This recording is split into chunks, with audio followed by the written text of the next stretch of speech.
আমি thankful fire service department এবং বিশেষ করে আমাদের সেনাবাহিনী সহ 3 ফোর্সের সদস্যরা এখানে উপস্থিত ছিলেন, পুলিশ সহ অন্যান্য সদস্যরা উপস্থিত ছিলেন। সবাই সম্মিলিতভাবে এখানে প্রচেষ্টা চালানো হয়েছে। প্রথম আমাদের যেটা প্রচেষ্টা ছিল, এরিয়াটাকে কর্ডন করে আমাদের শ্রমিক ভাই বোনদেরকে নিরাপদে সুস্থভাবে কোনো রকমের ইনজুরি এবং ক্যাজুয়ালিটি ছাড়া বের করে নিয়ে আসা, সেটা আমরা সক্ষম হয়েছি।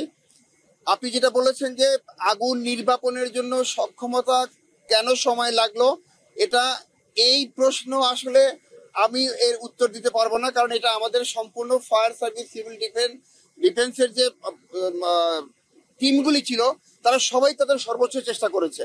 এবং একটা আগুন যখন লেগে যায় তখন সেটা নিয়ন্ত্রণ করার আসলে আমাদের দক্ষতা, আমাদের রাষ্ট্রীয় সক্ষমতা, আমাদের প্রাতিষ্ঠানিক এবং আমাদের যে যান্ত্রিক সক্ষমতা, সেই সবগুলির উপর নির্ভর করে।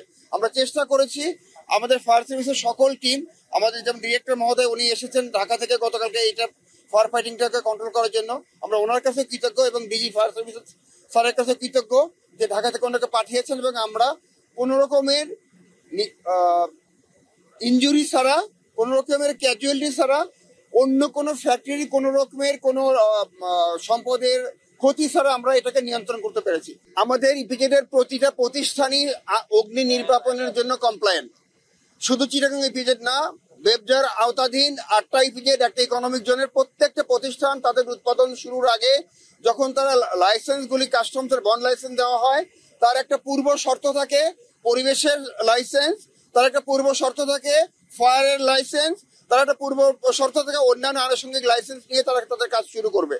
সেই নিরিখে ইপিজেডের প্রতিটা ফ্যাক্টরি এখানে ফায়ার কমপ্লায়েন্ট এবং তাদের ওই সক্ষমতা আছে, তাদের শ্রমিকদেরও ফায়ার ড্রিল করানো হয়। এই শিল্প প্রতিষ্ঠানটিতেও মাত্র কিছুদিন আগে তাদের শ্রমিকদেরকে ফায়ারের ড্রিল করানো হয়েছে।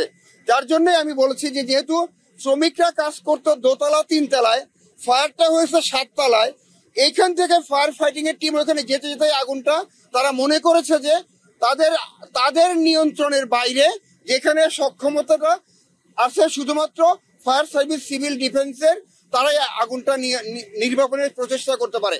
এজন্য আমরাও কোনো শ্রমিককে উৎসাহিত করি নাই, তারা বা কোম্পানি কর্তৃপক্ষ উৎসাহিত করে নাই যে তারা তাদের নিজেদের জীবনের ঝুঁকি নিয়ে 3 তলা থেকে 7 তলায় উঠে ফায়ারটা তারা নির্বাপনের চেষ্টা করবে। ডিজি মহোদয় বলেছেন কমপ্লায়েন্সের সমস্যা ছিল, সেটা বলেন নাই। উনি যেটা বলেছেন আমাদের প্রত্যেকটা বিল্ডিং বিএনবিসি এবং বেবজার নিজস্ব বিল্ডিং কোড অনুযায়ী তৈরির অনুমতি দেওয়া হয় এবং এটা সেভাবে তৈরি হয়েছে। এখানে কোনো কমপ্লায়েন্সের কোনো কমতি নাই। এটা আমরা আমাদের সিভিল ইঞ্জিনিয়ারিং টিম এবং অন্যান্য মানে বাংলাদেশের সিভিলের যারা বড় বড় কনসাল্টিং ফার্ম আছে বা আমরা বাংলাদেশের বুয়েট বা চুয়েট থেকে আমরা কারিগরি টিমকে দিয়ে পরীক্ষা করানোর পরে বিল্ডিং এর বিষয়ে সিদ্ধান্ত নিব। এবং ইতিপূর্বে আমরা যেখানে ফায়ার আমাদের বেবজারের অধীনে যেখানে ফায়ার মানে অগ্নি দুর্ঘটনা হয়েছে, আমরা ওই বিল্ডিং এর তাদের সক্ষমতা বুঝে আমরা হয় পরিচালনার সুযোগ দিয়েছি অথবা বিল্ডিংটাকে আমরা সম্পূর্ণরূপে আমরা ভেঙে ফেলার অনুমতি দিয়েছি। এই মুহূর্তে করা সম্ভব হয়নি, আমরা হয়তো আগামী কালের মধ্যে আমরা একটা প্রাথমিক ধারণা দিতে পারবো। ধন্যবাদ সবাইকে। আমরা বেবজার পক্ষ থেকে তদন্ত কমিটি গঠন করেছি। আমাদের এখানে একজন ফায়ারের একজন পরিচালক, একজন আমাদের অবসরপ্রাপ্ত পরিচালক আমাদের চট্টগ্রাম ইপিজেড এবং কর্ণফুলী ইপিজেডের ফায়ার কনসালটেন্ট হিসেবে উনি নিয়োজিত আছেন। উনি নিয়মিতভাবে বিভিন্ন ফ্যাক্টরিতে ফায়ারের কমপ্লায়েন্স গুলি মনিটর করেন, অডিট করেন এবং ওনার তত্ত্বাবধানে আমরা একটা কমিটি করব। এই কমিটির মাধ্যমে আমরা হয়তো 7 দিনের মধ্যে একটা তদন্ত করে আমাদের দাপ্তরিক যে তদন্ত কমিটির ফলাফল, সিদ্ধান্ত বা মতামত, এটা আমরা জানাই দিব। আমরা 5 সদস্য বিশিষ্ট তদন্ত কমিটি গঠন করব।